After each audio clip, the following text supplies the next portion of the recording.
তুমি এইটা খাও, এটা ম্যাঙ্গোটা খাও, ভালো ম্যাঙ্গো, এটাই খাও। না কেন এটা খাও? তুমি না এই যে বাজারে গেলে দোকানে গেলে বলো যে আমাকে একটা ম্যাঙ্গো দাও, লিচু দাও, তো এটা খাও, এটা ভালো জিনিস, খাও। ম্যাঙ্গো খাই না আমি। ম্যাঙ্গো আমি কখন খাই? আমি ম্যাঙ্গো দিই না।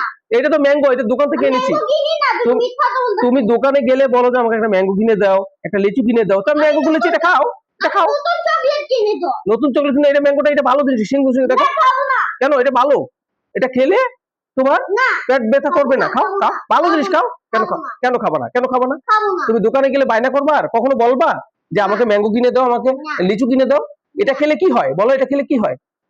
এটা পেট ব্যথা হয়। কেন পেট ব্যথা করবে? এটা ভালো, এটা পেট ব্যথা করবে না, এটা ভালো। দেখো কত সুন্দর। কেন ফালাই দেবো? কিন্তু এটা খাও। তুমি আর দোকানে গেলে বায়না করবা যে আমাকে লিচু কিনে দাও, না ম্যাঙ্গো কিনে দাও? না সত্যি? তো সত্যি না। দোকানে গেলে তুমি ম্যাঙ্গো কিনবে আর কখনো? এই দেখো ম্যাঙ্গোর অবস্থা কি, এটা কি?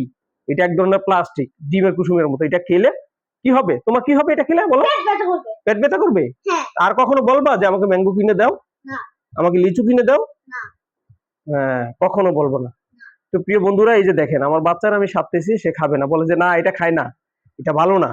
অবশ্যই আপনাদের বাচ্চাদের আপনারা শিখাবেন এরকম, যাতে দোকানে যে কখনো এই ধরনের বায়না না করে যে আমাকে একটা ম্যাঙ্গো কিনে দাও, একটা লিচু কিনে দেন। দেখেন আমি শেয়ার করলাম আপনাদের সাথে, এটা আসলে খুললাম, খোলার পরে দেখলাম যে এই অবস্থা। দেখেন একদম শক্ত হয়ে গেছে, চিতমিটাই বলে আমাদের দেশে, ওই রকম টাইট হয়ে গেছে, মানে লড়ে না আর। দেখেন মানে একদম টাইট হয়ে গেছে। তো এই অবস্থা। তো ভালো থাকবেন, সুস্থ থাকবেন, আসসালামু আলাইকুম।